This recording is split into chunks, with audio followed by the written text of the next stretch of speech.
Ayurvedic modern life में क्यों उतना इफेक्टिव है? Ayurveda is not a treatment therapy, it's a science of life. लोग आयुर्वेदिक की तरफ ज्यादा क्यों जा रहे हैं? बीच में कुछ चीजों का प्रभाव हमारे ऊपर ज्यादा पड़ गया था, तो हमने अपनी चीजों को कम कर दिया था, बस इतना सा है। आयुर्वेद रूट कॉज करता है? आयुर्वेद जड़ से ही इलाज करता है। तो नाड़ी परीक्षा क्या होती है? ये जो हमारी 3 उंगली है ना, इन तीनों से हम नाड़ी को पढ़ना सीखते हैं। सारी बीमारियां हमारे पेट से शुरू होती है। अपना जो पेट है ना, वो कुरुक्षेत्र है। आयुर्वेदिक के क्या साइड इफेक्ट्स हैं? कि आयुर्वेद समय बहुत लेता है। मोटा इंसान है तो पहले उसको ये बोल दिया जाता है कि आप अपना ना घी मक्खन बंद करो। मैं कह रहा हूँ अगर उसे पतला होना तो उसे घी खिलाओ। लोग ये बोलते हैं कि ये वाला ऑयल मत खाइए, लाइक मस्टर्ड ऑयल मत खाइए। प्रॉब्लम तले हुए में नहीं है, प्रॉब्लम है तुम्हारे ऑलिव ऑयल में।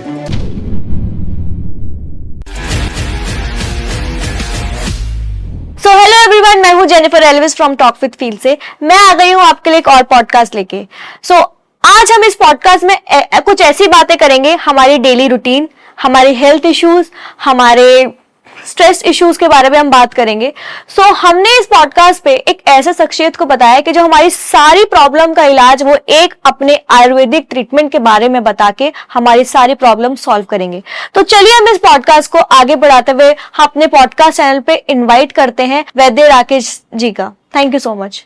राकेश सर, मेरा पहला क्वेश्चन आपसे ये होगा कि आयुर्वेदिक मॉडर्न लाइफ में क्यों उतना इफेक्टिव है? देखिए मैम, इसको हम ये नहीं कह सकते कि मॉडर्न लाइफ में इफेक्टिव है। आयुर्वेद को हमने बहुत छोटा कर दिया। आयुर्वेद को हमने सिर्फ एक ट्रीटमेंट थेरेपी बना के छोड़ा है। Ayurveda is not a treatment therapy, it's a science of life. Science of life? Yes, it's a way of life. जीवन जीने का विज्ञान है।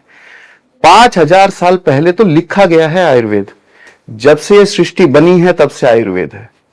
ठीक, तो आयुर्वेद को हम modern life, ancient life, mid life, इस सब में कंपेयर नहीं कर सकते।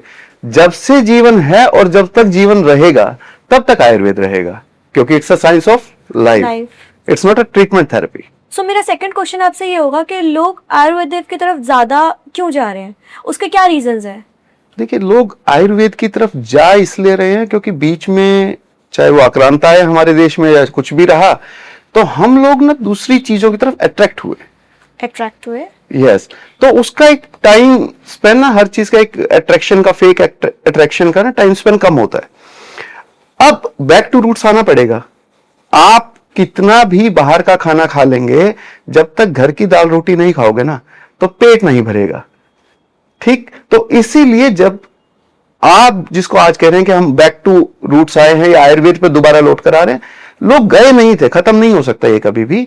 बीच में कुछ चीजों का प्रभाव हमारे ऊपर ज्यादा पड़ गया था, तो हमने अपनी चीजों को कम कर दिया था, बस इतना सा है। बस इतना सही। हाँ, वो आयुर्वेद चलता रहा है हमेशा।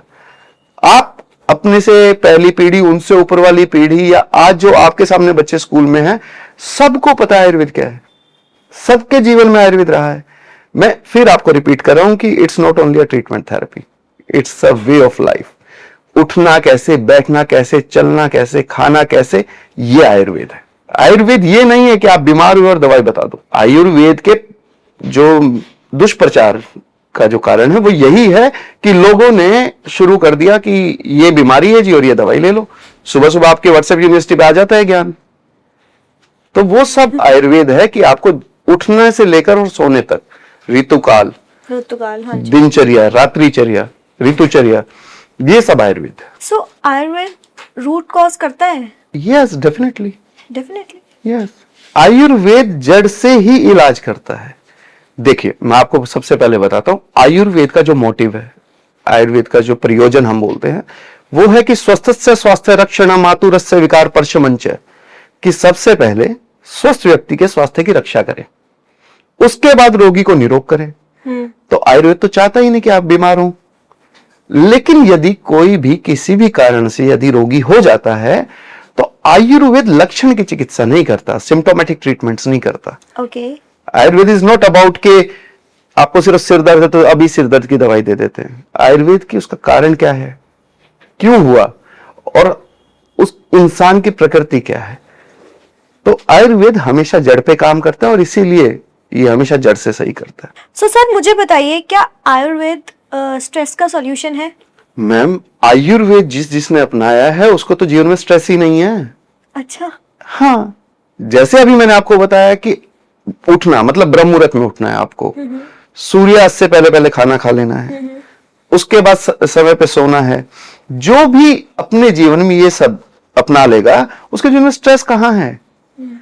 ये तो रूटीन हमने रिवर्स किया ना, कि नाइट शिफ्ट्स, पूरी रात बच्चे जाग रहे हैं, सुबह सो रहे हैं। जब आप प्रकृति के खिलाफ जाएंगे तो फिर आपका प्रकृति से जुड़ाव टूट जाता है, और तभी आप जिसको स्ट्रेस, डिप्रेशन, एंजाइटी ये बोलते हैं वो तब होता है। लेकिन जो इसमें भी उलझा हुआ है उसको सुलझाने के लिए भी आयुर्वेद काम करता है। तो नाड़ी परीक्षा क्या होती है? नाड़ी परीक्षा अपने बुजुर्गों द्वारा बताई गई एक ऐसी साइंस है जिसको which is completely meditative process. Meditative? Yes, आपको मेडिटेशन करना पड़ेगा उसके लिए। ये जो हमारी 3 उंगली है ना, इन तीनों से हम नाड़ी को पढ़ना सीखते हैं। नाड़ी को सीखना होता है, जो बच्चे भी बीएमएस कर चुके हैं, बीएमएस एमडी कर चुके हैं, वो नाड़ी परीक्षा सीखते हैं। अब जब नाड़ी परीक्षा आप सीखते हैं तो उससे 4 चीजें पता लगती हैं। पहली चीज कि आपके शरीर में क्या है, आपके मन में क्या है, आपकी ग्रह दशा क्या है। चौथी चीज कि आपने 2 दिन पहले क्या खाया था। तो नाड़ी से यह सब पता लगता है, और ये एक मेडिटेटिव प्रोसेस है जिसमें आपको बेसिक नॉलेज ऑफ आयुर्वेद होना चाहिए। उसके बाद एक ट्रेनिंग है जिससे आप सीख सकते हैं, और सच्ची में ये 3 उंगलियों से आप जादू कर सकते हैं। तो सर, जैसे आपने बताया कि नाड़ी पल्स को कहते हैं, तो पल्स पकड़ के हम अपनी प्रॉब्लम्स का कैसे पता कर सकते हैं? मैंने उसी के बारे में आपको बताया कि जब हम किसी की भी नाड़ी पकड़ते हैं, इस नाड़ी से हमें 4 चीजें पता लगती हैं। फीवर भी पता चल लगता है इसमें? तो आपके शारीरिक दोष जो भी हैं, फीवर, कैंसर, आपको बॉडी में कहीं सिस्ट है, आपके हार्मोनल इंबैलेंस है, आपको डाइजेशन डिसऑर्डर है, माइग्रेन है, आईसाइट डिसऑर्डर है, जो कुछ भी है। उसके अलावा नाड़ी से ही पता लगता है कि आपकी प्रकृति क्या है। आयुर्वेद बोलता है हम किसी का भी हाइट, वेट, कलर, कॉम्प्लेक्शन बदल सकते हैं, हम उसकी प्रकृति नहीं बदल सकते। तो आपकी प्रकृति क्या है और आपकी विकृति क्या है, मतलब आपकी बॉडी में डिस्टरबेंस क्या है, ये हमें नाड़ी से ही पता लगता है। तो इसलिए नाड़ी एक कंप्लीट साइंस है। नाड़ी विज्ञान इज अ कंप्लीट साइंस, इसीलिए इसके आगे विज्ञान लिखा है। विज्ञान? जी, ये नाड़ी विज्ञान है, आयुर्वेद का पार्ट। सबसे शॉकिंग डायग्नोसिस क्या होता है? शॉकिंग डायग्नोसिस से ये होता है कि जब कभी भी किसी का वक्त ऐसा हो कि जो भी वैद्य है वो उस दिन उस मूड में ना हो, या उनकी एनर्जी डिस्टर्ब हो किसी भी कारण से, और वो डायग्नोसिस नहीं कर पाए, अच्छा, उसको हम शॉकिंग डायग्नोसिस कहते हैं। अदरवाइज नाड़ी परीक्षा जिसको आती है और जो भी वैद्य करते हैं वो सटीक होता है। और शॉकिंग इन द सेंस ये होता है कि कुछ लोग, आपकी नाड़ी अगर ये बता रही है फॉर एन एग्जांपल कि आपका स्वभाव ऐसा है और आपके शरीर में ये दोष है, लेकिन ना सामने वाला रिजिड हो जाता है। अच्छा, बहुत लोग हैं, वो उसी को हम शॉकिंग कह सकते हैं। वो रिजिड हो जाते हैं कि नहीं नहीं नहीं, मेरे को तो ऐसा नहीं है, मेरे को तो ऐसा नहीं है। अब उसके लिए अगर मान लो हमने लीवर फंक्शन टेस्ट रिपोर्ट निकलवाई तो रिपोर्ट तो दिखा सकते हैं ना। नाड़ी परीक्षा के लिए यही होता है कि जो कुछ लोग होते हैं वो जानबूझकर वो कॉन्ट्राडिक्शन करते हैं, वो शॉकिंग होता है। Otherwise it's a very easy going thing, और बहुत अच्छा होता है। और आसान भाषा में जितने मेहनत और जितने रुपए में आपके टेस्ट होते हैं, उतने में तो आपका ये पता लग जाता है कि आप ट्रीटमेंट होके ठीक हो गए। पंचकर्मा क्या होता है? आयुर्वेद के अनुसार हमारे महर्षियों ने 5 कर्म बताए हैं। 5 कर्म? हाँ जी। अंग्रेजी भाषा में बात करें तो to detox your body, to rejuvenate your body. इसको और आसान करते हैं, आप स्कूटी लेते हैं 1 लाख 1.5 लाख रुपए की, जी, सर्विस कराते हो। 15-20 लाख रुपए की गाड़ी लेते हो, सर्विस कराते हो। ये अनमोल शरीर है, इसकी सर्विस। तो आसान भाषा में आयुर्वेद के अनुसार पंचकर्म जो है वो आपके बॉडी की सर्विस है। अब आप उसको डिटॉक्स, रिज्यूनेशन जो भी बोले, उससे आपके शरीर के अंदर जितनी भी एक्स्ट्रा फाइल्स बन गई हैं, जितने भी बैड बैक्टीरियाज बन गए हैं, जितने भी डेड सेल्स बन गए हैं, वो सब निकलते हैं। आपकी बॉडी के अंदर मैक्सिमम ऑक्सीजन रिटेंशन होती है और आप अच्छा फील करते हैं।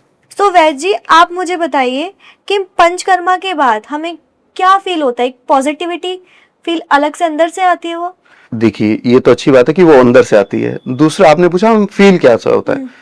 जिन लोगों ने पंचकर्म लिया है वो ये बात बता सकते हैं। दूसरी बात ये होती है कि इसको हम कहते हैं एक नया जीवन। नया जीवन। यस, फॉर एन एग्जाम्पल, कोई इंसान है जो इसकी आज एज है 35-40 साल, वो अपनी नाड़ी परीक्षा कराए, वो अपनी प्रकृति जाने, उसके बाद जो भी वैद्य उसको जो पंचकर्म बताएंगे, उस पंचकर्म के अनुसार, जब पंचकर्म के बाद वो खुद को देखेंगे, वो अपने आप को कॉलेज स्टूडेंट फील करेंगे, इतना एनर्जेटिक होता है। आपने ये सुना है कि जब हमारे यहाँ पहले राजा महाराजा जीत कर आते थे युद्ध से, तो उनका जो विजय दिवस होता था ना, वो 7 दिन, 14 दिन या 21 दिन बाद होता था, जिस दिन वो अपने महल पहुंचते थे। उसका रीजन ही ये था कि वो आने के बाद उनको पंचकर्म ट्रीटमेंट दिया जाता था। अदरवाइज राजा आया है, वो थका हुआ, उसका चेहरा मुरझाया हुआ, और आप उसका विजय दिवस मनाओगे जब तक उसके चेहरे पे ग्लो नहीं होगा। तो इसलिए पहले उन्हें पंचकर्म ट्रीटमेंट दिया जाता था, ताकि उनके चेहरे पे ग्लो आए, वो नेचुरल दिखे, एनर्जेटिक दिखे, तब उनका विजय दिवस मनाया जाता था। तो पंचकर्म से आपका एक नया जीवन शुरू होता है। कौन सी ऐसी डिजीज में ये इफेक्ट करता है वैसे? मैं फिर आपको ये विनती करूंगा कि पंचकर्म ऐसा नहीं है कि किस डिजीज में। पहली बात, ठीक है, हम टारगेटेड ट्रीटमेंट्स करते हैं। आपका joints pain, migraine, depression, anxiety, hormonal imbalance, dead skin allergies, इन सब में काम करता है। मैं फिर आपको बता रहा हूं कि इसको आसान कर लेते हैं कि जितने भी आपकी बॉडी के अंदर बैड बैक्टीरियाज बन गए हैं, जितने डेड सेल्स बन गए हैं। अब एक चीज आप नोटिस कर रहे हो, आजकल एक नया टर्म यूज हो रहा है पिछले लॉकडाउन के बाद से, which is known as brain fogging. कि लोग ना बस भूल रहे हैं और उन्हें समझ नहीं आ रहा पूछना भी क्या था, और भूल भी रहे। ब्रेन फॉगिंग में शिरोधारा नस्यम करके इसके पंचकर्म के पार्ट्स हैं। शिरोधारा नस्यम से हमने इतने भयंकर रिजल्ट्स हमें मिले हैं कि लोग की मतलब वो दिल से धन्यवाद करते गए हैं आयुर्वेद को। इतना ज़्यादा हम आयुर्वेदिक के बारे में बात कर रहे हैं, जब हम जब प्राइवेट हॉस्पिटल्स वगैरह में जाते हैं, वो हमको एक चीज़ हो रही होती है, वो हमें 10 चीज़ गिनवा देते हैं कि हमें ये भी है, वो भी है, आपको ये भी है, ये भी है, मतलब कि XYZ वो सारी बीमारियां बता देते हैं। तो जैसे आप बता रहे हैं कि एक आयुर्वेदिक ट्रीटमेंट कराने से उन सबका इलाज एक ही है। सबका इलाज एक नहीं है, पर सबका इलाज इस वजह से है कि देखिए, जैसे हमने कहा कि नाड़ी परीक्षा से हमें प्रकृति पता लगती है कि इंसान की प्रकृति क्या है, विकृति क्या है, कारण क्या है। आयुर्वेद कहता है कि देखिए, आम जीवन में हम क्या करते हैं कि समस्या और समाधान, हम ये बात करते हैं ना, कोई समस्या तो उसका समाधान। लेकिन आयुर्वेद कहता है कि समस्या अगर है तो उसका कारण, फिर कारण का समाधान। तो इसलिए जो भी आपको डिस्टरबेंस होती है बॉडी के अंदर, जो भी आप फिजिकल डिजीज फील करते हैं, वो सारी आयुर्वेद उसके कारण पे काम करता है और वो सब ठीक हो जाती है। लाइक PCOD देन ऑल, सब कुछ। बिल्कुल। आजकल तो गर्ल्स में काफी PCOD ये लोग काफी ये चल रहा है। गर्ल्स के अंदर PCOD बहुत ज्यादा चल रहा है, बॉयज के अंदर हेयर फॉल बहुत चल रहा है। हाँ। चश्मे सभी को चढ़ गए हैं। ठीक है जी, अकॉर्डिंग टू मी। हाँ, सबको ही चढ़े हैं। 24-25 साल के बच्चे आप देखिए, उनके चेहरे पे ना ग्लो नहीं है। एक और चीज हो गई है, हमने ना खुद को बीमारियों से इतना इजी कर लिया है। फॉर एन एग्जाम्पल, आप सुबह घूमने जाइए पार्क में, आपकी जो फ्रेंड्स होंगी ना, वो आपसे ये नहीं पूछेंगे हेलो हाउ आर यू, वो ये पूछेंगे डॉक्टर ने क्या बताया, क्योंकि उन्हें लगता है कि कुछ बताया होगा इसीलिए आदमी घूमने आया है। या आप अगर किसी से मिले और उसने आपको बोला कि मुझे ना थायराइड हो गया है, डिस्टर्ब हो गया थायराइड, या इंसुलिन डिस्टर्ब हो गया, शुगर हो गया है, तो इसको हमने इतना आसान मान लिया है कि ये तो सभी को होता है। इसको तो आजकल हम बीमारी नहीं मानते। ये सब हमने अपने लाइफस्टाइल, इनको मैं बोलता हूँ लाइफस्टाइल डिजीज है ये सब आपके लाइफस्टाइल डिजीज जो आपने लाइफस्टाइल से लिए हैं, और इनको ठीक करने के लिए आयुर्वेद जरूरी है। वैद्य जी, आप मुझे बताइए कि आयुर्वेद के हिसाब से सुबह का जो मॉर्निंग का ब्रेकफास्ट लोग स्किप कर देते हैं, वो क्या सही है? देखो, अभी आपने सुबह वाले भोजन को अंग्रेजी में बोला ब्रेकफास्ट। ब्रेक मतलब तोड़ना, हाँ जी, और फास्ट मतलब उपवास। उपवास। अब अपने घरों में क्या होता है कि जब भी हम उपवास खोलते हैं तो खीर, हलवा, पूरी सब खाते हैं ना, तो इसका मतलब ये सब चीजें सुबह खाने की है। हाँ। क्योंकि अपना जो डाइजेशन सिस्टम है वो सन से रिलेटेड है, सूर्य से जुड़ा है। जब सूर्य अपने चरम पे है तो हमारा डाइजेशन चरम पे है, जब सूर्य अस्त हो गए तो आपका डाइजेशन खत्म हो गया। अब आप फॉर एन एग्जांपल सनसेट हो गया और उसके 1 घंटे बाद आप बोलेंगे मैं तो बहुत हेल्दी कुछ खाती हूं, मैं तो हेल्दी फूड खा रही हूं, नहीं, वो डेड सेल ही बनेंगे, वो शरीर में सड़ेगा क्योंकि उसका। और आजकल तो सबको इनवाइट भी डिनर पे ही करते हैं, है ना, लंच पे भी कर लेते हैं सर। नहीं वो बहुत कम है, अदरवाइज आप शादियों में, आप जिस भी फंक्शन में जाएं, सबका एक बिजी शेड्यूल सबने बना रखा है और सब बोलते हैं कि जी हम तो डिनर पे। तो वो डिनर पे सूर्यास्त होगा और आपने अपनी तरफ से बहुत अच्छा भोजन कराया है, लेकिन सामने वाला तो बीमार ही होगा। और फिर वो अक्सर एक तकिया कलाम बोलते हैं कि बाहर का सूट नहीं करता, खा भी लेते हैं और फिर बोलते हैं सूट नहीं करता। भैया वो उन्होंने तो अच्छा ही खिलाया था, आप गलत समय पे खाए। सो किचन ही मेडिसिन है? नहीं है नहीं, कि लोग तो कहते हैं कि घर का खाओ ज्यादा हेल्दी है। यस, पर किचन मेडिसिन नहीं है, रसोई मेडिसिन है। रसोई किचन में क्या डिफरेंस कर। आयुर्वेद के अनुसार 6 रस हैं, मधुर, अमल, लवण, कटु, तिक्त, कषाय। इन 6 रसों को मिला के रसोई बनी है। अच्छा। आपने उस रसोई को हटा के किचन बना दिया मैंने। तो जब से किचन बना तब से बीमार हो। हाँ। जब तक रसोई थी, सबसे बड़े वैद्य कौन? हमारी दादी नानी। नुस्खे उनके, वो नुस्खे आज भी चल रहे हैं भाई। आप एक बात बताओ, मैं आयुर्वेद की अगर बात करूं तो 5000 वर्ष पहले आयुर्वेद लिखा गया। उस समय पे एक वटी लिखी, चंद्रप्रभा वटी। जो फॉर्मुलेशन 5000 साल पहले लिखा गया वो आज भी इस्तेमाल होता है, सेम है, कोई उसमें बदलाव नहीं है, सेम इफेक्ट्स हैं। ऐसा नहीं है कि 15 साल बाद ये पता लगे जी ये तो गलत था। अब जैसे हमने चर्चा करी कि 6 रस हैं, अब एक चीज और, अभी हम खाने की बात कर रहे थे ना, हाँ जी, कि डिनर पे जाते हैं। चलो, हम कहीं भी रेस्टोरेंट में खाना खाने जाते हैं या अक्सर घर में भी, आप जब पूरा खाना खा लेते हो उसके बाद मीठा खाते हो, उसको इंग्लिश में क्या बोलते हैं? जो मीठा हम भोजन के बाद खाते हैं उसे हम अंग्रेजी में क्या बोलते हैं? डेजर्ट। डेजर्ट मतलब मिट्टी। मीठा नहीं, मिट्टी। आप आयुर्वेद के अनुसार मधुर रस सबसे पहले खाना चाहिए, मतलब मीठा सबसे पहले खाइए। अच्छा। अगर आप भोजन करने के बाद मीठा खाएंगे तो आप अपने मेटाबॉलिज्म को डिस्टर्ब कर रहे हैं, आप खुद बीमार होना चाह रहे हैं। इसलिए मधुर, अमल, लवण, कटु, तिक्त, कषाय, ये जिस सीरीज में बताए गए हैं उसी सीरीज में खाने चाहिए। लोग ना, बहुत सारे लोग ये भी करते हैं कि जैसे आपने बोला था कि ब्रेकफास्ट होता नहीं उनके जीवन में। हाँ, नहीं होता, 12-1 बजे होता है। वो भागते भागते जाते हैं, फिर वो जब सारा दिन काम करते हैं ना, उसके बाद वो घर आते हैं, हाथ मुंह धोते हैं और बोलते हैं अब ले आओ जो जो खाने का है। फिर वो रज के खाते हैं और सुबह तक बीमार हो जाते हैं। लोगों का माइंड सेट है ना कि मेरे को तो बस अब मैं फ्री हो गया हूं, अब हाथ मुंह धो के अब खाएंगे। रसोई जब तक हमारी थी ना, तो उस रसोई के अंदर सूर्यदेव भी आते थे, पवन देव भी आते थे, मतलब हवा भी वहीं से आती थी और सूर्य की रोशनी भी आती थी। आज किचन में नहीं आती। जब तक रसोई थी तब तक वास्तु की जरूरत नहीं थी। आज वास्तुशास्त्री किचन बनवा रहे हैं तो उसमें वो ठीक कराते हैं, ब्लैक कलर का पत्थर ना लगवाओ, हाँ, नीचे बैठ के भोजन बनाओ। हम तो बैठ के ही बना रहे थे और जब तक नीचे बैठ के भोजन बना रहे थे सारी माताओं के घुटने ठीक थे, क्योंकि उस रसोई में क्या था ना, देखो आप, अभी हम कितने मूर्ख हो गए हैं ना कि हम 365 दिन गेहूं खा रहे हैं। अदरवाइज हम कितने सौभाग्यशाली लोग हैं, हमारे पास तो हर ऋतु के हिसाब से अन्न है। जौ, बाजरा, मकई, अब उसी को अंग्रेजी में हम क्या बोलते हैं? मिलेट्स। मिलेट्स। तो अब वो मिलेट्स हो गए तो आप खा रहे हैं। मिलेट्स मोमोज, लोग ये बोल देते हैं। अच्छा, उसमें मोमोज आ गए क्या? हाँ, वो लोग कहते हैं हम मैदा वाला नहीं खा रहे हैं, मिलेट्स मोमोज खा रहे हैं, वो हेल्दी है। देखिए, अब वही आयुर्वेद में ना बीमार होने का एक कारण बताया है। उसमें सबसे पहला कारण है जिसको हम बोलते हैं विरुद्ध आहार।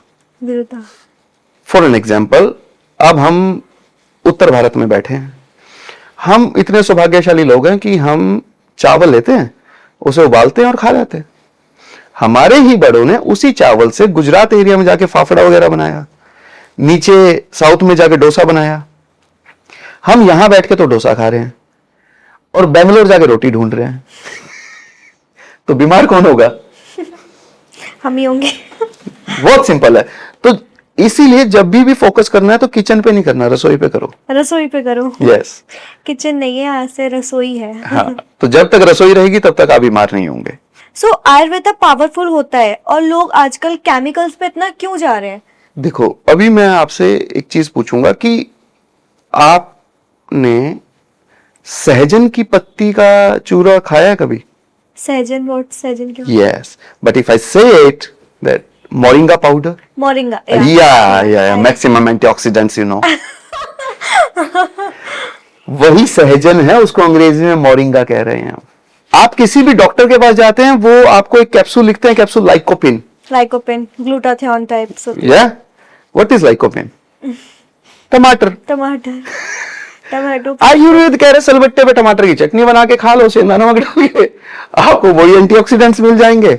लेकिन जब हम उसको लाइकोपिन कहते हैं, फॉर एन एग्जांपल, बहुत सालों से ट्रेंडिंग है, अभी हम बोले कि गवार पाठा, गवार पाठा, हाँ, एलोवेरा, अरे अभी तो हर चीज में है ना। तो क्या करा, हमें इन सब के बेस पे नाम बदल के और फिर केमिकल की तरफ ले जाया गया।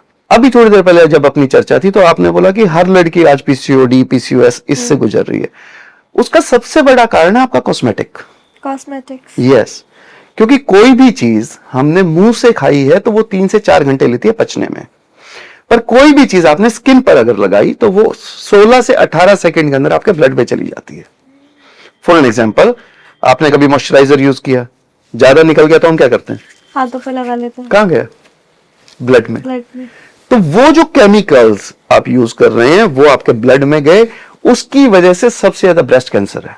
ब्रेस्ट कैंसर, हाँ जी। आपको बताया तो जा रहा है कि ये पपाया एक्सट्रैक्ट है इसके के अंदर, लेकिन उसके पीछे के केमिकल्स, वो केमिकल ही तो आपको बीमार करेंगे, आपके शरीर के लिए वो नहीं है।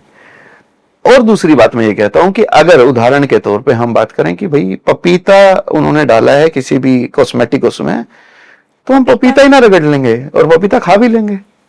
पपीता फेशियल भी आता है सर। फेशियल आता है ना, तो उस पपीते से ही कर लेंगे ना फेशियल। कम से कम हमें ये तो पता है केमिकल नहीं है। हाँ। रिजल्ट पपीते नहीं देना है ना तो हम केमिकल क्यों खाएं? तो इसलिए अब जैसे फॉर एन एग्जांपल एक चीज और बहुत लोग यूज करते हैं, सनस्क्रीन। सनस्क्रीन, हाँ। जब तक सनस्क्रीन नहीं था तब तक किसी की त्वचा खराब नहीं होती थी। मैं एक तो इस सनस्क्रीन से बड़ा दुखी हूं, एक बड़ा गुमराह कर रखा है लोगों को कैलोरीज। कैलोरीज, यस, आपको पता खाने में कैलोरीज नहीं होती? नहीं होती। हाँ जी, नहीं होती। नहीं, हाँ, नहीं होती। पर आपको तो बताया जाता है कि इतनी कैलोरी इसमें होगी, इतना कैलोरी इनटेक करिए, इतनी कैलोरी बर्न कीजिए, पर खाने में तो कैलोरीज नहीं होती। मीठे में होती है कहते हैं। मीठा भी तो खाने की चीज है। हाँ, मीठे में नहीं होती। नहीं होती उसमें भी। खाने में होता है प्रेम, भाव और जीवन। फॉर एन एग्जाम्पल, आपने रेस्टोरेंट में खाना खाया तो आपको क्या आता है? मजा। क्योंकि जो शेफ बना रहा था ना, उसका भाव ये था कि जो मेरा कस्टमर आए उसको मजा आना चाहिए। आप घर पे डेली अगर दाल रोटी दाल चावल खा रहे हो तो आपका पेट भरता है, क्योंकि जब माँ ने, आपके सिस्टर ने या आपने खुद, मतलब आपको छोड़ के घर में किसी ने भोजन बनाया, उनका भाव ये था, उनका प्रेम ये था कि भूख ही आएगी और उसका पेट भरना चाहिए। इसलिए हम बोलते हैं ना, कहीं का भी खाओ पेट तो घर ही भरता है। फिर आपका भोजन जीवंत कितना है, आपने उसको मारा तो नहीं। तो इसलिए हम अपने भोजन को फ्रिज में रख के मार देते हैं, डीप फ्रीज कर देते हैं, पैक कर देते हैं। कैलोरीज नहीं है, भोजन के अंदर भाव हैं। लेकिन भाव की भी हमने ऐसे किया कि आज टमाटर वाले से हम कीमत नहीं पूछते, ये पूछते हैं क्या भाव है। हाँ, क्या भाव है, क्योंकि टमाटर की तो कीमत है। हाँ। तो इसलिए कैलोरी गेम से हट जाओ, ताजा खाना खाओ, घर का बना खाओ, आप भाव देखो।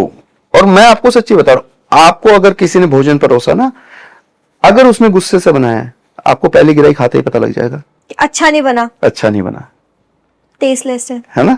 सेम इंसान है, सेम रसोई है, पर वो उस दिन नहीं अच्छा बना क्योंकि उसने गुस्से में बनाया, या उसका मूड ठीक नहीं है, या कुछ लड़ाई हो चुकी है, जो भी कुछ है ना, पर वो भोजन में आता है। सो यूथ की सबसे बड़ी डेंजरस और बहुत ही बुरी मिस्टेक क्या है जो आजकल के टाइम पे यूथ कर रही है? देखो, यूथ जो कर रहा है, यूथ तो फॉलो कर रहा है अपने बड़ों को। जो दिक्कत कर रहे हैं वो कर रहे हैं जो आज हमारी उम्र के हैं, जो 40-45 के हो चुके। उन्होंने करी दिक्कतें, उन्होंने दादाजी से ज्ञान लिया नहीं और बच्चों को दिया नहीं। भाई, अब दादाजी के पास प्रेशर कुकर थोड़ा ना था, वो तो हम लाए। बच्चों ने तो देखा ही प्रेशर कुकर है ना। हाँ जी। तो ये कहना बहुत आसान है कि हम ये बोले जी आजकल बच्चे मानते नहीं। सो वैद जी, आप मुझे बताइए कि हर डिसीज, सारी बीमारियां हमारे पेट से शुरू होती है। यस, अपना जो पेट है ना वो कुरुक्षेत्र है। सारे युद्ध कुरुक्षेत्र मतलब पेट में है। इसको और आसान करें थोड़ा सा, देखिए 5 पांडव, 5 ज्ञानेंद्री, 108 थे ना कौरव, 108 कुछ बीमारी होती है। युद्ध हो रहा है good bacterias, bad bacterias, enzymes, तो कुरुक्षेत्र तो पेट है। अब जब पेट के अंदर युद्ध हो रहा है तो सारा जनक पेट है, और जो हमारी एनर्जी का सेंटर पॉइंट है वो भी पेट है, नाभि। नाभि? हाँ जी, नाभि हमारा सेंटर है ना। इसीलिए किसी की नाभ अगर सरक जाए ना, आप कितने अल्ट्रासाउंड कराओ, अल्ट्रासाउंड में वो आती नहीं है। इंसान कहता है जी खाता हूं, या तो वॉमिट हो जाता है या तो लूज मोशन जा रहा हूं, एनर्जी में कन्वर्ट नहीं हो रहा। इसलिए अपने बुजुर्गों के पास वो टेक्निक आज भी है कि वो नाभि को बैलेंस कर देते हैं। नाभि तो सुना है मैंने, कहते हैं कि कोई भारी चीज उठाने से नाभ चढ़ भी जाती है। वो चढ़ जाती है, उतर जाती है। अच्छा, अगेन क्या दादी वगैरह ज्यादा होता है ना। अब फिर वही प्रॉब्लम जो आपने बोला ना कि आज का यूथ, आज के यूथ की गलती क्या है, जब जो दादी के बाद वाली पीढ़ी उन्होंने वो ज्ञान लिया नहीं उनसे। यूथ को नहीं पता नाभि का। जी जी। यूथ को आप जो समझाओगे यूथ वही समझेगा ना। आज हमारे पास कोई भी जवान बच्चा आता है, वो ये बोलता है मैं डिप्रेशन में हूं, एंजाइटी, डिप्रेशन। उसको ये टर्मिनोलॉजी इंट्रोड्यूस किसने की उसे? आजकल कल्चर। दादाजी को तो नहीं थी एंजाइटी, दादाजी को तो डिप्रेशन भी नहीं था, और ऐसा भी नहीं था कि वो महल बना के रहते हो। लेकिन वो तरोताजा खा रहे थे, सीजनल खा रहे थे, मस्त रह रहे थे, सूर्य के साथ उठ जाते थे, सूर्य के साथ सो जाते थे। उनके सारे काम अपने आप होते चले गए। फिर अब हमने यूथ को समझाया तो है नहीं। यूथ को हम क्या समझा रहे? मोरिंगा या ग्लूटाथ या। हम क्यों नहीं बता रहे सहजन का पेड़ आपके घर के आंगन में है, उसकी पत्ती तोड़ो, सलबट्टे पे चटनी बनाओ और खा लो। अब वो तो मोरिंगा ही ढूंढेगा ना। उसके जहन में मोरिंगा है, वो कभी नहीं बोलेगा कि मेरे बड़ों ने कुछ ऐसा कहा था।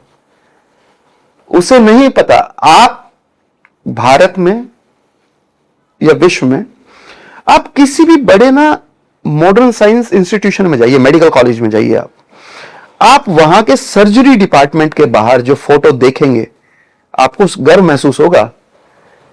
वहां पर भी जो फोटो है वो फादर ऑफ सर्जरी मेरे बड़े आचार्य सुश्रुत की है। आपके बड़े? आयुर्वेद के बड़े, हमारे, हम सब के बड़े। Acharya Sushruta was the father of surgery. आज यूथ क्या कहता है कि सर्जरी तो विदेशी लाए थे। नहीं, अपने देश की देन है, आयुर्वेद की देन है। तो अब हो सकता है आपके लिए भी ये शॉकिंग हो सकता है बहुत लोग जो हमें देख रहे होंगे उनके लिए शॉकिंग हो, लेकिन आप गूगल कर सकते हैं, आप किसी भी इंस्टीट्यूट में जाके देख सकते हैं, the father of surgery is Acharya Sushruta. तो ये हमारे लिए प्राउड है। अब ये बात इस जनरेशन तक पहुंचानी पड़ेगी। इस जनरेशन को आपको बताना पड़ेगा कि ठीक है, एलोवेरा भी एक नाम है, पर ये गवार पाठा होता है और यहीं उगता है। मिलेट्स, मोमोज, हाँ, लेकिन वो बाजरा होता है मकई होती है, और वो हमने सर्दियों में खूब खिचड़ी खाई है बाजरे की रोटी खाते हैं। वो बताना पड़ेगा हमें बच्चों को। यूथ की गलती नहीं है, हमारे बड़ों की गलती। यस, हमें बताना पड़ेगा कि क्या सही है क्या गलत है। जो चीज हमारे घर में ऑलरेडी ही है उसका नाम चेंज कर दिया गया है, बट है वो वही चीज। अब उसे भी खा के ठीक हो सकते हैं, और बाहर की चीजें तो नहीं खा के ठीक हो सकता कोई।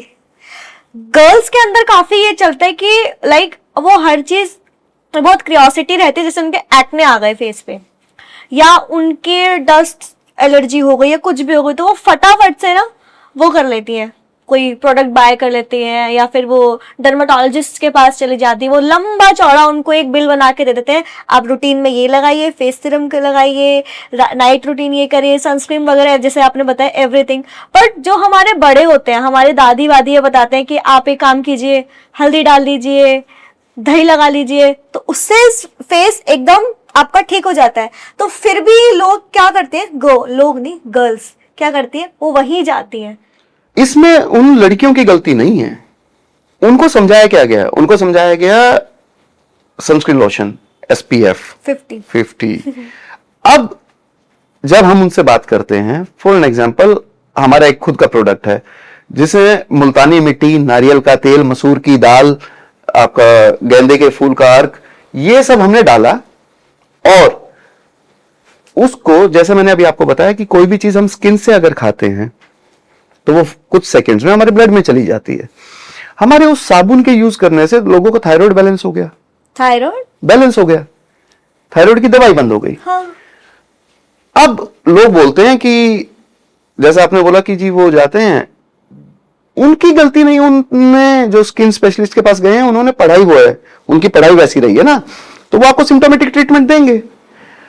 आयुर्वेद के अनुसार अगर आपको त्वचा का रोग है तो आपका लीवर नाराज है, ठीक है। अब लीवर जो होता है ना, लीवर महाराजा है शरीर का। लीवर कैसा होता है ना, लीवर ऐसा होता है जैसे जीजा और फूफा नहीं होते, कितनी भी इज्जत करो मुंह सड़ा के रहेंगे, आप कितना भी उसका ध्यान रखो वो फैटी मिलेगा ही। आजकल सबका ही मिलता है ना fatty liver. Fatty liver grade 1 तो सभी का है। वो जो ग्रेड 1 फैटी लीवर है, जब वो नाराज होगा तो वो आपको इशारा कैसे देगा कि मैं नाराज हूं? वो आपको स्किन डिजीज देगा। Skin disease.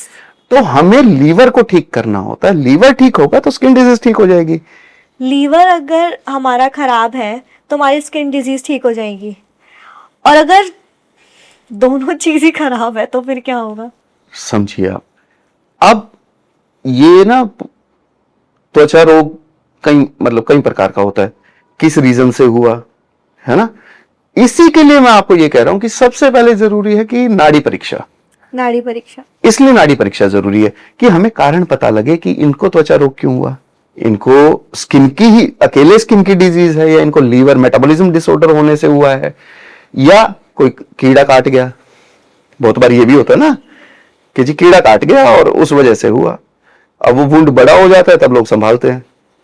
तो इसलिए नाड़ी परीक्षा जरूरी है कि उसका कारण हम जाने। सो मेरा वैद जी आपसे अगेन एक क्वेश्चन होगा कि वैद जी मेरा आपसे एक क्वेश्चन होगा कि आयुर्वेद के अच्छी बात है ना कि कोई साइड इफेक्ट नहीं है, वो तो बहुत एक अच्छी चीज है हमारे लिए, हमारी स्किन के लिए, हमारी बॉडी के लिए। बहुत अच्छा। देखिए, तीन ना आयुर्वेद को लेके 3 भ्रम हैं, 3 मिथ्स हैं। मिथ्स? हाँ जी। ओके। पहला कि आयुर्वेद के साइड इफेक्ट नहीं है। नहीं है ऐसा बोलते हैं ना लोग। हाँ। But anything which has an effect must be having side effect. अब आपको सर्दी लगी और मैं आपको संतरा खिलाऊं तो आपको जुकाम बढ़ेगा ना, साइड इफेक्ट होगा। हमें ये जानना जरूरी है कि किस चीज में और हमें कौन सी, किस बीमारी में हमें किस वीर्य विपाक की औषधि देनी है। उस वजह से हमें ये पता लगेगा कि इसका इफेक्ट होगा या साइड इफेक्ट होगा। दूसरा आयुर्वेद को लेके वहम है कि आयुर्वेद समय बहुत लेता है। समय बहुत लेता है? हाँ, कि आराम आराम से काम करता है, लोग ऐसे बोलते हैं। नहीं, आयुर्वेद इंस्टेंट रिजल्ट देता है। इंस्टेंट? यस। मैं एक प्रोडक्ट बोलूंगा, मतलब मैं उसके प्रोडक्ट के गुण बताऊंगा, आप नाम बता दोगे। वो दावा करते हैं, टीवी पे ऐड आती है, अगर आपको भयंकर एसिडिटी हो जाए तो कुछ सेकंड में असर कर देता है वो प्रोडक्ट। क्या नाम है? इनो। इंस्टेंट रिजल्ट, आयुर्वेदिक प्रोडक्ट है। पुदीन हरा आयुर्वेदिक प्रोडक्ट है। और कुछ ना समझ में आए, लाल मिर्ची आयुर्वेदिक का खा के देखिए। काला नमक खिला देती है दादी तो। लाल में लोग कहते हैं ये समय लेता है, आयुर्वेद नहीं लेता समय। तीसरा कि आयुर्वेद की हर दवाई गर्म होती है, ऐसा नहीं होता। आयुर्वेद में हर वीर्य विपाक में दवाई होती है, जिसकी शरीर को जिस चीज की जरूरत है हम उस हिसाब से दवाई देते हैं।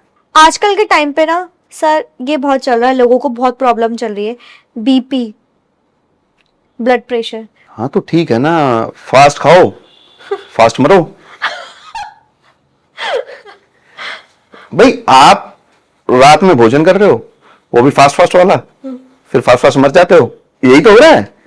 अब उसमें बीपी, अब इसमें एक चीज हो रहा है। देखो, हम आयुर्वेद में बोलते हैं कि हमें प्रकृति जानना जरूरी है।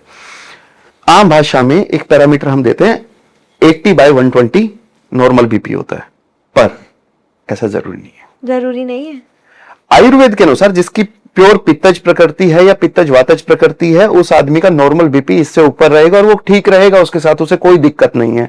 इसको और आसान भाषा में समझे, आप सबके घर में कोई ताऊ, कोई चाचा, कोई दादा, कोई पिताजी ऐसे होंगे जो गुस्से वाले हैं, उनकी प्रकृति पित्तज मिलेगी। कुंडली वाले पंडित जी बताएंगे बोला मंगल उच्च का है, गुस्से वाला आदमी है। तो जब मंगलूच का और गुस्से वाला आदमी है तो उसका बीपी भी नॉर्मल हाई रहेगा, इससे 80/120 से। तो ये सब खान पीने से हैं, जिसको हम बोलते हैं लाइफस्टाइल डिजीज। ये लाइफस्टाइल डिजीज है, इसीलिए सबसे पहले जरूरी है कि आप पंचकर्म करा के अपना शोधन करें। शोधन के बाद आपकी प्रकृति के अनुसार हम आपको बताएंगे कि आपको क्या खाना है, आपके लिए क्या अच्छा है। वैद जी, आजकल के जो डॉक्टर्स होते हैं, हम जो को कोई भी डिसीज वगैरह हो जाता है तो सबसे पहले उनका एक ही जवाब होता है कि आप अपने आप पे कंट्रोल कीजिए। मतलब कि वो हमको तीखा वीखा खाने के लिए ना एकदम से मना कर देते हैं, और जो शौकीन होते हैं, अचार के शौकीन होते हैं, वो मना कर देते हैं कि वो नहीं खाना है। बल्कि अच्छा। सबसे अच्छा वही लगता है, दाल चावल के साथ खा के ये सब। एक चीज और आपने सुनी होगी कि मसालेदार नहीं खाना चाहिए, हाँ, मिर्ची है ना? खाना नहीं खाना ऐसे चाहिए। नहीं खाना। लेकिन आप एक चीज ऑब्जर्व करना कि मुगलों से पहले ये मसाले शब्द नहीं था। दूसरी बात, जिनको आप मसाला कह रहे हैं, आयुर्वेद के शास्त्रों में यही तो औषधि है। आपने कहा अचार, आजकल एक टर्म यूज होती है prebiotic probiotic. It's the best combination of prebiotic and probiotic, अचार। अचार, यस, अचार या मसालेदार। मसाले को हमें सिर्फ जलाकर नहीं खाना होता, जलाना हमारा तमीज और तहजीब नहीं है। मसाले को भोजन में डाला जाएगा। आप चलो बड़े आसान करते हैं, व्हाट्सएप यूनिवर्सिटी पे सुबह सुबह आपके पास ज्ञान आ जाता होगा, धनिया पी लो, जीरा पी लो, ये पी लो। क्या है ये? मसाले ही तो हैं, ये सब मसाले हैं ना। तो जब आपको यूनिवर्सिटी पे ये ज्ञान व्हाट्सएप वाली पे दे रहे हैं तो आपके मसालेदार बंद क्यों करा रहे हैं? आपकी प्रकृति के अनुसार कौन से औषधि, इन्हीं मसालों को आयुर्वेद में औषधि बोला है। औषधि, हाँ जी, इन्हीं सब के कॉम्बिनेशन से दवाइयां बनती हैं आपकी। जो भी आप आयुर्वेदिक मेडिसिन खाते हैं, जो शास्त्रोक्त औषधियां हमारी हैं, वो सब इन्हीं सब से तो बनी है। तेज पत्ता, गरम मसाले की जो जड़ी बूटियां हैं, आपके हींग कहां डलेगा, अजवाइन कब डलेगा। हमारा जो रसोई जिसको हमने कहा था ना, वो रसोई मसालों से ही थी, इसलिए वो मसालादानी जो हमारे रसोई में मेन है। अगर वो नहीं होगा, आप साधु संत हो क्या कि आप सिर्फ नमक डाल के खाओगे? हर ऋतु काल स्थान के हिसाब से अलग अलग औषधि दी है। उन औषधियों का प्रयोग जरूरी है, किस ऋतु में कौन सी औषधि। इसीलिए तो मैं फिर वही बात कहूंगा, सबसे बड़े वैद्य कौन? हमारी दादी नानी। उन्हें पता था दिन के खाने में अजवाइन डलेगी, रात वाले में नहीं डलेगी। उन्होंने आचार्य सुश्रुत या आचार्य चरक को नहीं पढ़ा था, पर वो पीढ़ी दर पीढ़ी आता चला गया, वो ज्ञान आता चला गया। आज हम जब अपने युवाओं के लिए कह देते हैं कि बच्चे नहीं मान रहे, आपने दिया नहीं ज्ञान, वो तो मानेगा। वो तो कोरा कागज था एक समय पे ना, छोटा बच्चा तो कोरा कागज था। आप उसको अगर कोई भी टॉफी में बहका रहे हो तो अलग बात है ना। ऐसे ही अचार और तीखा के बारे में बात आया है। आजकल लोगों का होता है कि जैसे कोई बहुत हेल्दी इंसान है, मोटा इंसान है, तो पहले उसको ये बोल दिया जाता है कि आप अपना ना घी मक्खन बंद करो। हाँ, अगर उसे मोटा रहना है तो घी मक्खन बंद कर दो, अगर उसे पतला होना है तो उसे घी खिलाओ। घी खिलाओ, हाँ। लोग कहते हैं कि अगर उसे पतला होना है तो वो घी बंद कर दे। मैं कह रहा हूं अगर उसे पतला होना है तो उसे घी खिलाओ। घी खिलाओ, हाँ जी, घी खिलाने से उसका मेटाबॉलिज्म प्रमोट होगा। आजकल एक शब्द बड़ा यूज हो रहा है, super food. Super food, super food, the best super food is ghee. घी, गाय का घी। ठीक है जी, अगर आप गाय का घी खाएंगे तो आपके डेड सेल्स बॉडी से बाहर निकलेंगे, एक्स्ट्रा फैट जो है ग्लूकोज में कन्वर्ट होगा, आप एनर्जेटिक होंगे, चेहरे पे ग्लो आएगा। घी इतनी बुरी चीज होती तो हमारे यहाँ तो अंतिम संस्कार में भी यूज हो रहा है घी। हाँ, घी डालते हैं वो। कोई पूजा पाठ आपको करनी है, घर में कोई भंडारा करना है, तो आप सबसे पहले की देसी घी लाएंगे जी। देसी घी आपने बंद कर दिया। अच्छा, एक बात बताओ आप मुझे, चोरी करना अच्छी बात है या बुरी बात है? बुरी बात है। पक्का? तो एक चोरी है जो हमें बड़ी बड़ा चढ़ा के बताते हैं। भगवान कृष्ण क्या थे? चोर, माखन चोर। माखन चोर। इसका मतलब जब बच्चा 6 महीने का है और उससे 11 साल की उम्र तक सफेद मक्खन खिलाओ। भगवान जी आपको इशारा दे रहे हैं, आप फिर भी नहीं कर रहे। आप सफेद मक्खन भी बंद कर दिया है, आपने घी भी बंद कर दिया है। This is a super food. ये सुपर फूड नहीं है कि कोई जड़ी बूटी पहाड़ों में उग रही है और आप उसको दिल्ली एनसीआर में पिला रहे हैं। वो पहाड़ों में प्रकृति ने इसीलिए उगाई थी क्योंकि वहां के लिए वो अच्छी है। आपके और मेरे लिए नारियल पानी अगर अच्छा होता तो यहां नारियल के पेड़ होते। हमारे हार्मोन्स को बैलेंस करने के लिए सबसे अच्छी दवाई है नारियल गिरी। इसलिए हमारे बुजुर्गों ने सुबह सुबह प्रसाद में दी नारियल की गिरी। लेकिन आज हमने उसकी बेइज्जती कर दी, आज रेड लाइट पे बिकती है ना। आज कोई खाता नहीं है उसको। हाँ, तो इसीलिए तो बीमार है। तो ऐसी मैं एक और आपसे एक टॉपिक लूंगी। ऐसे और लोग ये बोलते हैं कि ये वाला ऑयल मत खाइए, लाइक मस्टर्ड ऑयल मत खाइए, और कुछ भी हम कुछ खाना चाहे ये मत खाइए, इसमें पाम ऑलिव होता है। सो ये ऑयल क्या डिफरेंस है? मतलब ऑयल तो हर खाने में भी यूज होता है हमारे। यस, देखो, अगर इसी को ना आसान भाषा में लोग कहते हैं कि तला हुआ नहीं खाते लोग, तला ना हुआ। स्टेटस भी बताते हैं अपना, जी मैं ना तला हुआ नहीं खाता। अगर तला Food। हाँ, तला हुआ इतना बुरा होता तो हमारे यहाँ प्रसाद में पूरी लगती। हाँ। बहुत सिंपल है ना। प्रॉब्लम तले हुए में नहीं है, प्रॉब्लम है तुम्हारे ऑलिव ऑयल में, प्रॉब्लम है तुम्हारे रिफाइंड ऑयल में। हम उत्तर भारत में रहते हैं, हम सरसों का तेल खाएं, नीचे साउथ में नारियल का तेल खाएं, हम ऑलिव ऑयल क्यों खाएं? हम तो गर्म देश में रह रहे हैं, हमारे लिए बेस्ट है सरसों का तेल। सरसों के तेल में, अच्छा, मे भी आपको भी बचपन याद हो, अपने घरों में क्या होता था कि थोड़ा सा भी बारिश वारिश का माहौल हो ना तो गुलगुले, पूड़े गुड़ के ये सब बनते थे, तो वो तो कभी बीमार नहीं हुए। आपकी बॉडी को एक नेचुरल लुब्रिकेशन चाहिए जो कि इन्हीं सब से आता है, इसीलिए हमारे खाने में सम्मिलित है। तो इतना मत घबराइए, जो भी चीज आपने अपनी दादी के मुंह से नहीं सुनी वो मत खाओ। जो दादी के मुंह से नहीं सुनी वो मत खाओ आज से। बहुत सिंपल है। जो आपने घर में सुन रखा है और उसी भाषा में है, क्योंकि दादी ने मोरिंगा नहीं सुना था। हाँ। दादी को सहजन पता है। हाँ। दादी को चंदन पता है। हाँ, बेसन पता है दादी बेसन को। पता है। मुल्तानी मिट्टी पता है दादी को। हाँ, तो वही सब आप अपने जीवन में अपनाओ। आप सबसे पहले, हर इंसान अगर खुद को हेल्दी करना चाहता है वो अपनी नाड़ी परीक्षा कराए, उसके बाद अपनी प्रकृति और विकृति दोनों जाने और फिर अपना जीवन जिए, सरल करे जीवन को। आयुर्वेद तो सरल करता है, आयुर्वेद कॉम्प्लिकेट नहीं करता, तो अपने आप को सरल करो। तो इसलिए आयुर्वेद अपनाना बहुत जरूरी है। तो वैद जी, मैं आपसे ना लास्ट में ना एक रैपिड फायर खेलूंगी आपसे। Sure please. ठीक है। सो आप मतलब खतरनाक तो नहीं है ना? नहीं थोड़ा अच्छा। ठीक है। सो काढ़ा या ग्रीन टी? ये दोनों सेम चीज हैं। दादी नानी के काढ़े को अंग्रेजी में ग्रीन टी कहते हैं। योगा या जिम? योग। योग। कौन से आसन करने चाहिए योग के? देखिए, सरल सूक्ष्म योग सबको करना चाहिए, और प्राणायाम उसी तरीके से यम, नियम, आसन, प्राणायाम, प्रत्याहार, ध्यान, धारणा, समाधि, योग अष्टांग है, तो उसी अष्टांग रूप में योग को करना चाहिए। मॉर्निंग रूटीन या नाइट डिटॉक्स? मॉर्निंग रूटीन में क्या?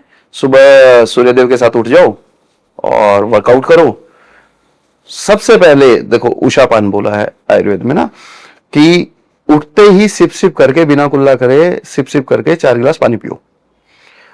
उसके बाद दिन में सिर्फ तब पानी पियो जब प्यास लगे, और उतना ही पानी पियो जितनी प्यास है। अच्छा। हाँ, लोगों ने किडनी खराब कर ली बहुत सारा पानी पी पी के, ठीक है ना। लोग तो बोलते हैं मतलब कि पानी ज्यादा पियो, हाँ, 70% है धरती पे भी और आपके शरीर में भी है, और उनकी किडनी बिठवा दी बेचारों की। अच्छा। लेकिन वो सुबह ही पीना चाहिए। मॉर्निंग आपका दिन भी अच्छा जाता है उससे। सो ऑयल मसाज या स्पा? डेफिनेटली ऑयल मसाज, मतलब पंचकर्म। और फिर मैं इसको ये बोलूंगा, बचपन से माँ ने सबसे पहले मालिश ही की थी, स्पा नहीं भेजा था। तो अगर हेल्दी रहना है तो रिलैक्स रिलुक्स वैसे कर लो, लेकिन स्पा को और पंचकर्म को कंपेयर भी नहीं करना चाहिए, वो बहुत अलग चीजें हैं दोनों। सुपर फूड या आंवला? आंवला इज अ सुपर फूड। आंवला है तो सुपर फूड। हाँ, आंवला अकेली ऐसी चीज है जो आप 365 दिन खा सकते हो। वो हेयर्स के लिए भी अच्छा होता है। अकेली ऐसी चीज है, कोई भी ऐसी चीज नहीं है जो आप 365 दिन खा सकते हो। वो तो हम मूर्ख हैं, गेहूं खा रहे हैं, खाना नहीं चाहिए। अकेला आंवला ऐसी चीज है जो आप 365 दिन खा सकते हो। तो सुपर फूड और ये सब टेक्नोलॉजी में तो मैं जाऊंगा नहीं, लेकिन amla is a super food. Bad habit, late night eating? Definitely worst habit. खुद को मारना है तो खाओ ना, रात में खाओ। टाइम टू टाइम खाओ। पर देखो क्या होता है, एक चीज होता है कि जब तक आपको समझ नहीं है ना, जब तक आप ना समझो तो समझ में आता है। जब आप जानकर बेवकूफ बनना चाह रहे हो तो फिर बनो भैया, फिर तो मरो। वही फास्ट फूड, फास्ट मरो।